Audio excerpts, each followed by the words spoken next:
Well, Jalito, we're at a cemetery. This is the Woodlawn Cemetery. You're gonna wonder why are you at a cemetery?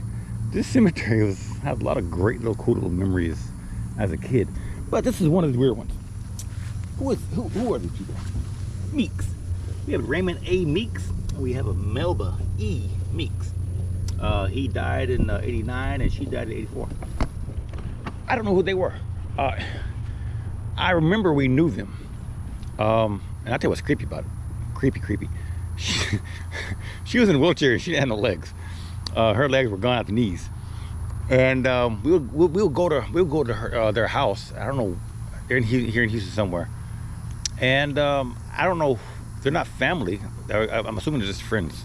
But when I was a little kid though, I remember she'll be sitting in her wheelchair. You know, when you swing your legs, you know, you sit in a chair. She didn't have legs, so her knees just kind of just her, you know, like her knee stubs just sort of wiggled, and that kind of freaked me out all the time. It just did. But Raymond Meeks, he was, you know, okay, now we know it as not sleep apnea, maybe when you wake up middle of the night, you can't breathe or something like that, and you can't move. It's called something. You know what I mean, though. He had that, but back in those days, they talk about, you know, oh, they call it the old woman, old hag syndrome or something. When you wake up and you think someone's sitting on your chest choking you. That dude used to talk about, oh my God, woke up in the middle of last night and there was an old witch sitting on my chest trying to strangle me.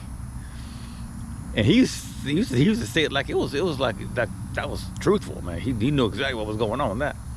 And they used to freak me out, watching her legs wiggle, her kneecaps wiggle on the wheelchair, and watching him talk about that. The old lady come to her by his room every single night trying to choke him. But this is where they're buried. I actually remember going to her funeral around '84. I remember her funeral. It was actually over there in the funeral place. I don't know why. Again, I don't remember his. I don't know where I was in '89. Yeah, maybe also the family connection had kind of wavered, and when he passed away, maybe by that time, because I don't remember going to their houses really past that mid '80s. Come to think about it, because they were already pretty old when we were going to their house. One of these days, I'm gonna try to look them up and see if they have any kids, if they had kids and getting grandkids, because their grandkids would be about my age by now. Yeah. But yeah, strange. That's a strange memory. It don't make no sense. To you guys, it probably don't make no sense or anything, but to me, it's just kind of weird. I wonder who else really knows they're here. That's a different topic. That's a different topic there. But yeah, I'm in Woodlawn Cemetery, and I'm gonna head that way now for a stupid story that happened when I was a little kid. I almost burned this place down. So we're in the back of the cemetery now. It's like the cemetery's trash heap area where they just dump garbage. Now back, oh man, 13, 14, 15 years old. I was kind of going out of junior high into high school, early high school, and me, my half brother, a bunch of neighborhood kids would come back here. Now back then, this was all woods. I mean, from over there all the way over here was just solid woods, mostly pine trees, and some of these hardwood trees. And we had there's a little bayou that runs this way along the entire width. It's hard to explain, but there's a bayou back there, full of bamboo. We built forts out here, 2 little clubhouses, and we go to war sometimes. Come on the weekend and go to war. And we would get like this dirt here. We get this dirt, dig it up, and if it's already dry, everything had these little dirt clods, and we would throw them. Even if you hit a tree or miss and hit the ground, it would hit the ground and they sort of explode into shrapnel. Cool effects. We just, as kids, we just loved that kind of stuff. And that was our projectiles, dirt clods and everything. And so I came here one day and dug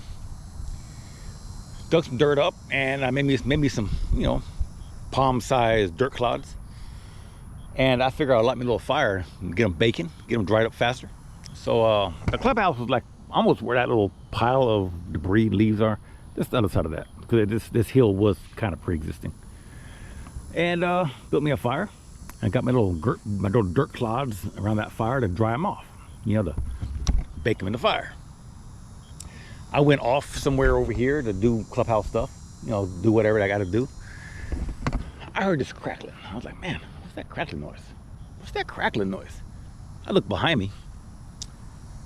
The fire. That little fire became a fire. And I had thought I had made enough space because the ground was just full of pine needles, this dry pine needles. And if you ever live in a piney forest, piney woods here in East Texas, pine needles, once they light, especially when they're all dry and brown and dry. And well, this fire lit.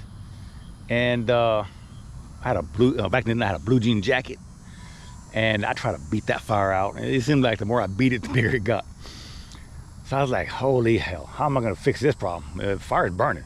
It was burning. It was equally burning, and you know, it was just a ground full of pine needles. It was equally burning in all four directions of the compass. So I ran over here to the little maintenance. They dig the graves and everything. And I went over here. There's a guy on a tractor. Sir, there's a fire over there. He looked up there. It sure is. They called the fire department. This day before cell phone, you had to go in there and landline it. Called the fire department. Fire department came out there. Now you see the roof of that house there and these little townhomes. Those were not there. That was there was a fence, and beyond that fence was a grassy field. In fact, we used to go there sometimes and hit baseballs because it was a big enough field where you wouldn't affect no one's houses. And if it did hit over the fence, it lands here in the cemetery. So they went there. The fire truck pulled right up to that. There was like a little. They're probably getting ready to build, but there was a driveway that pulled up, and so this dead ended. And so they pulled up in there and got their hose out right over there, and they put the fire out and everything. They're looking around and everything, and of course they look at me and said, "Hi, so exactly why are you? You know, this wasn't part of the cemetery, you know, necessarily. Why were you back here? You know, what's going on?" They're looking at me as the one who started the fire, which was true. I said, well, no, I was taking a shortcut. I live up there, up on Flowerdale. I was taking a shortcut to the square because I got some friends, the Meeks. The Meeks, they're buried over here. I was just stopping by and just, you know, pay my respects. Oh, okay. And I saw the fire, and I went and told the guy at the office back there that the fire burning. Fire department, they went and looked at it, everything. Everything was burnt down. Our clubhouse was burnt down. The fire department concluded that there was a homeless camp back here. And that homeless camp, the homeless guy probably had a fire going and got out of control, and he ran off that way somewhere. Back those days, there was a big water tank over there, and I don't remember if it was a chain link fence or something, but you can just get out that way to Antoine. But they concluded that fire was started by a homeless guy. And that was a homeless camp because there was some other little odds and ends and cans and I think bottles, you know, Coke bottles or whatever, soda cans. And that kind of, on the side, held me as a hero for spotting the fire before it got out of hand, because for a long time, we'll still be playing out here, but for a long time, there was a giant, just completely, perfectly round circle of burnt soot, of pine needles. It looked like a UFO came over here and just landed or something. But yeah, this is what that was right there. We almost burned the cemetery down. Trying to get a fire going so I can drive me some dirt clods so we can go to war that weekend. Some stupid stuff going on back in those days. But yeah, back here used to be just random garbage. They would, like the old RV there, they would have concrete vaults. You'd lower the casket in. And they had some, you know, either they're defective or they were broken or something. They had those dumped back here, so we had concrete vaults everywhere. Occasionally they would dump an old casket back here. We had kind of right straight right there. There was some caskets all sitting there, all rusty caskets. Some were crushed in. One of them it was all rusty, wasn't crushed in. We popped it open, and not even lying, you can see where the person used to lay, and the person's hair was still stuck to the pillow. Creepiness. But yeah, we as kids, we were all just. Also, as kids, we didn't know. We thought those were that was a coffin. The concrete vaults they used to be all scattered here with those in our mind, those are all coffins, you know. Now as an adult, we know it's not a coffin. That's just a vault, concrete vault. But that's enough of me. Almost burning the cemetery down. I'm gonna head over to this direction. I got 2 more little memories, and then I'm gonna drop the cemetery and get out of here and head home. And I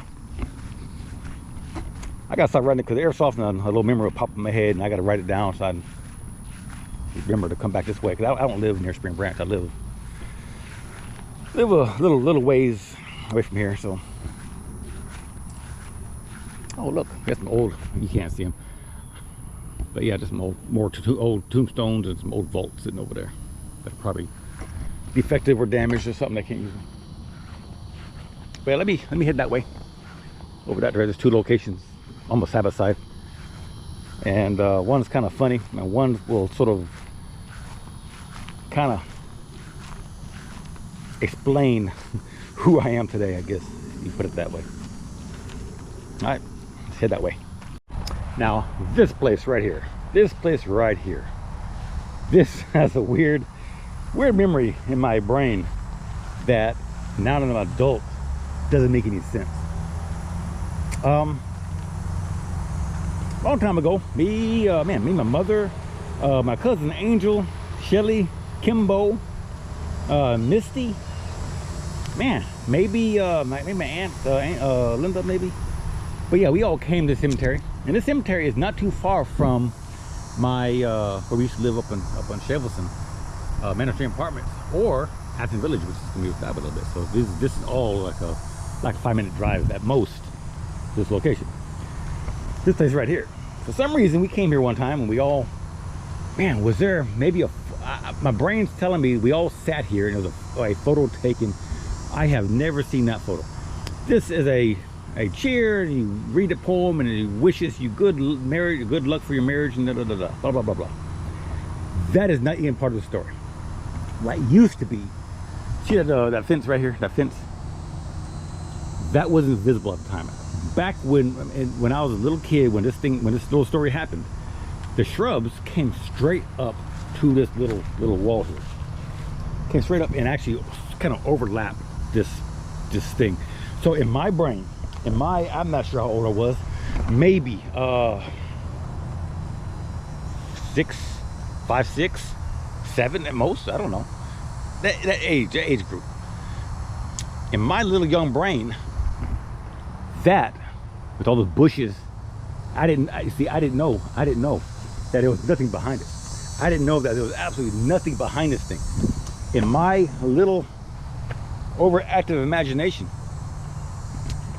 this was the front of a tomb where a person was buried in, and that seat for some reason was there for a challenge.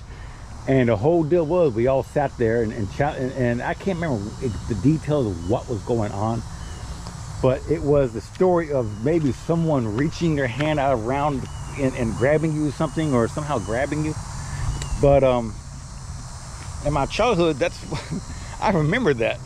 I still don't remember why, but this chair for years and years and years always was in my memory.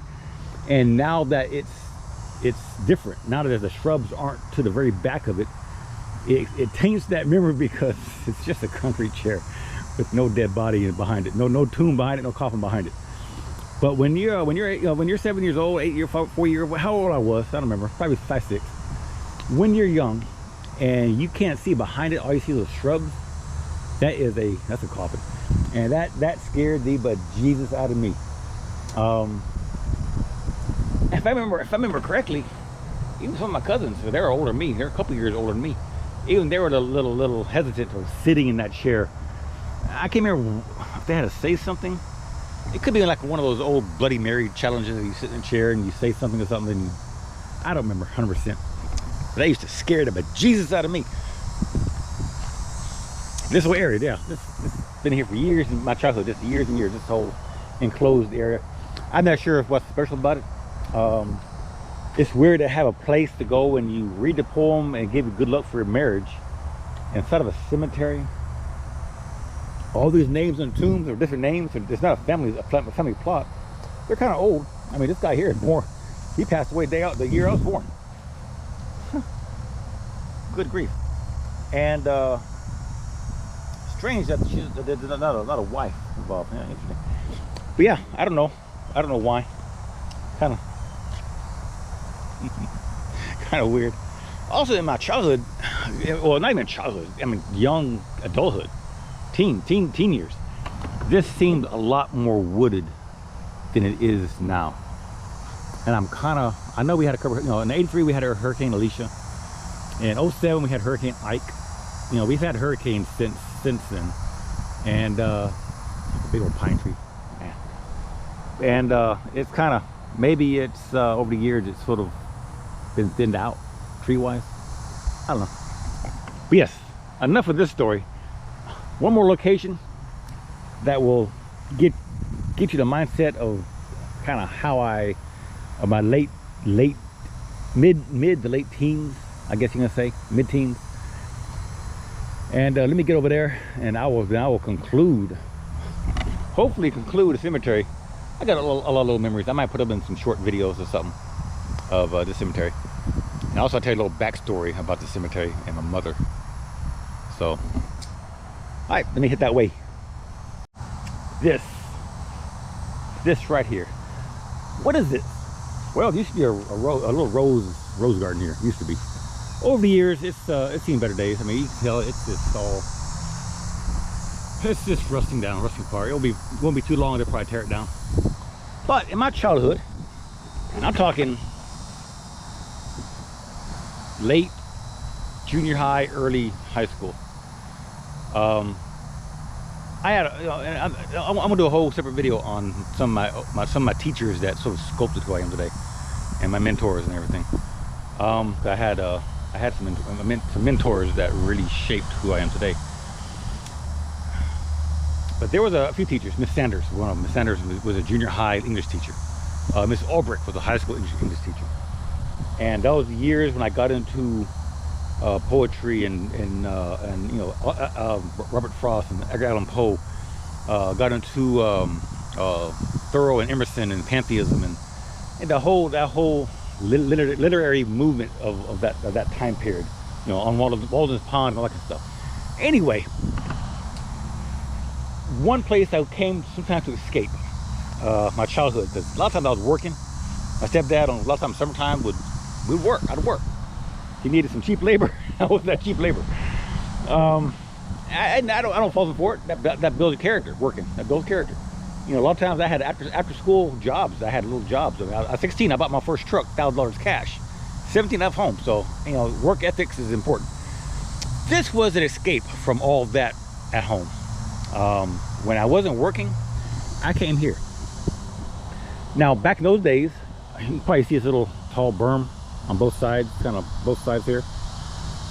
In those days, there was tall shrubs, hedges that was circling this whole place with little openings. That my brain's trying to say it was an opening and an opening and an opening and an opening. Where these little faucets wasn't here at that time.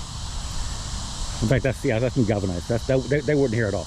There was openings in the hedges that allowed you to come inside. But other than that, it was a hedging area. They used to have roses actually would climb this, other vines that would climb this thing. I would actually come with a backpack with books, and I would sit often right here and just read books. Some were books, some were poetry books. It was all kind of just, I didn't have a favorite topic in reading. I just enjoyed reading. And this is where I guess I kind of my who I am today was kind of shaped right there, that little space right there. In fact, it's recently I've been going on Amazon and trying to find, not reprints, trying to find original books from what I was reading. One book I found was, I think, published around 1960, and a lot of people don't realize, older people who see this video versus young people who see this video, when we were in high school, in the 80s, 90s, a lot of the books we read were printed 50s and 60s. Some in the 70s, but you know, that's you know. So I had a book that I used to read called Charge of the Light Brigade. It was a book of poetry, printed like in 1964. And I went on Amazon and found the book, same cover, same everything, same printed edition, and I have that book now. And that book has a lot of nostalgia, and when I read it, like, man, I remember this book. I remember the cover, the smell of a printed page. There's a book I read called Never on My Knees. It's about the Choctaw Nation during the Trail of Tears and right after. It followed a family that resettled in Oklahoma. You know, books like this thick, huge book. Books like The Dragon's Eyes and was it Harp Weaver? Harp Weaver is another book I'm trying to locate. I think it's Heart Weaver, but it may not be Harp Weaver. But it's a fantasy book of a different world and dragons, and but this is where I used to hang out at. And again, now it's like, you know, out in the open, you can't hide nowhere.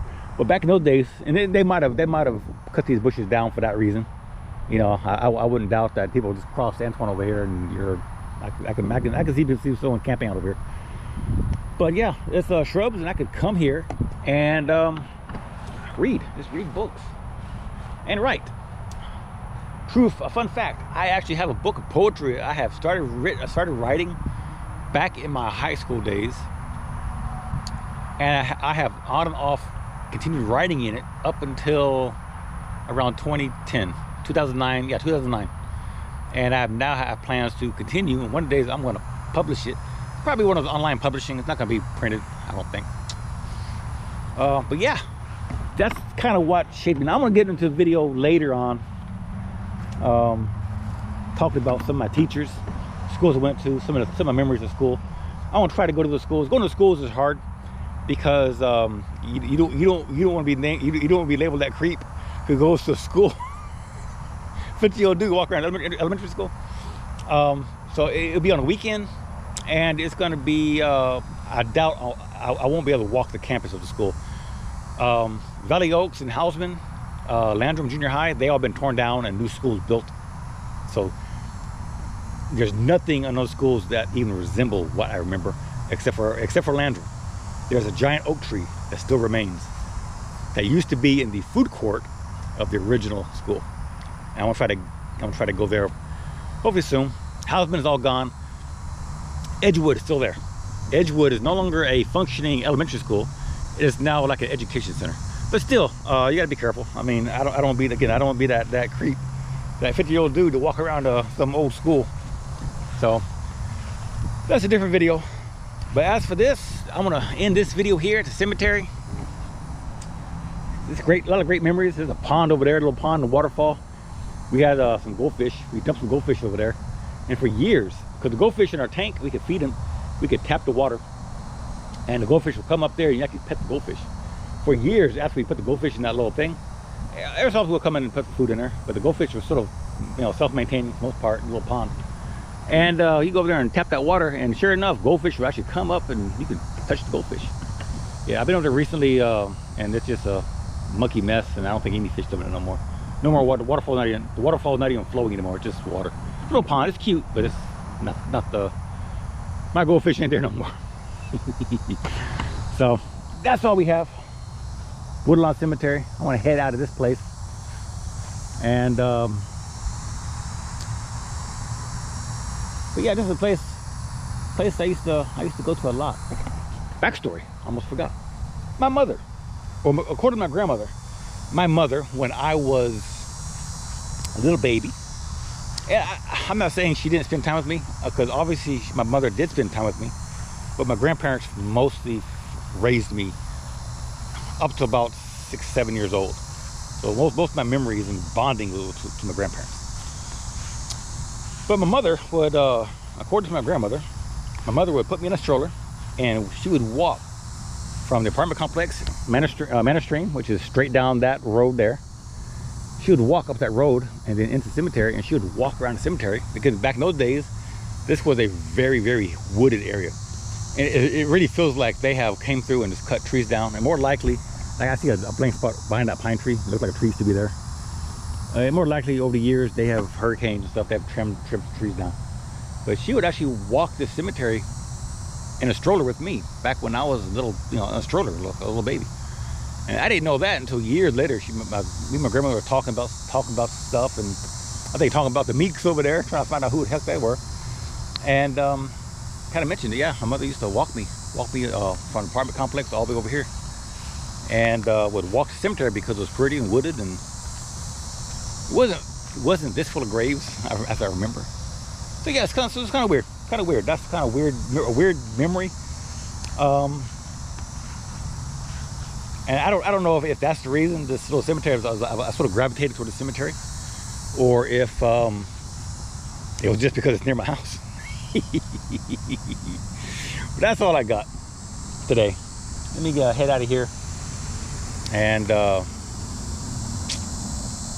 might drive around Spring Branch a little bit and write some notes down and see what, you know. There's so much to change that it's really hard to poke through some windows and say, well, look at that, look at this, look at that. I used to be there and I used to be there, because without context, it means nothing to you except my own memories and stuff.